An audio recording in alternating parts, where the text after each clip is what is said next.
Bonjour, Dr Zakir Naik. Je m'appelle Sinto John. Je travaille pour une entreprise. Je suis chrétien et je crois fermement que Jésus-Christ est mon Dieu. Je sais bien que les musulmans considèrent Jésus-Christ non pas comme un Dieu, mais comme un prophète. Ma question portera donc sur l'interdiction du porc en islam. Pour commencer, ma première question est la suivante. Croyez-vous en tous les mots de Jésus et ses miracles qui sont mentionnés dans la Bible? Et si c'est le cas, laissez-moi vous expliquer une chose. La raison pour laquelle les chrétiens croient que le porc n'est pas interdit vient de l'Évangile, où Jésus dit que ce qui entre en vous ressort, mais ce qui vient de votre cœur, c'est ce qui rend un homme pur ou impur. Si vous considérez cela, alors pourquoi cela contredit la parole de Jésus, car le porc est interdit en islam? Et pour conclure, selon vous, quel était le message de Jésus à travers ces paroles?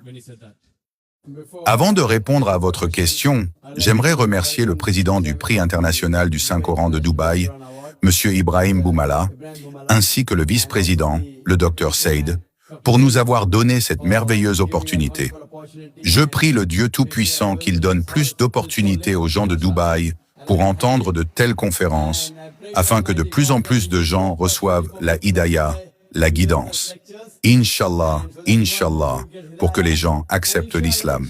Le frère a posé la question. Est-ce que je crois aux miracles de Jésus-Christ mentionnés dans la Bible? Frère, je crois à tout ce qui est mentionné dans la Bible si cela correspond au Coran. Si cela va à l'encontre du Coran, je n'y crois pas. Si cela ne va pas à l'encontre, mais ne correspond pas non plus, c'est ambigu. Tout ce qui correspond au Coran, j'y crois. En ce qui concerne la deuxième partie de la question, vous dites que l'interdiction du porc a été annulée parce que Jésus-Christ, paix sur lui, dit que ce qui entre en vous ressort et que les choses qui viennent de votre cœur sont ce qui rend un homme pur ou impur. Comment cela annule-t-il l'interdiction du porc? Vous ne réalisez pas que cela signifie que vous ne lisez pas la Bible. Jésus-Christ, paix sur lui, dit lui-même dans l'évangile de Matthieu, chapitre 5, versets 17 à 20. Ne croyez pas que je sois venu pour abolir la loi ou les prophètes. Je suis venu non pour abolir, mais pour accomplir.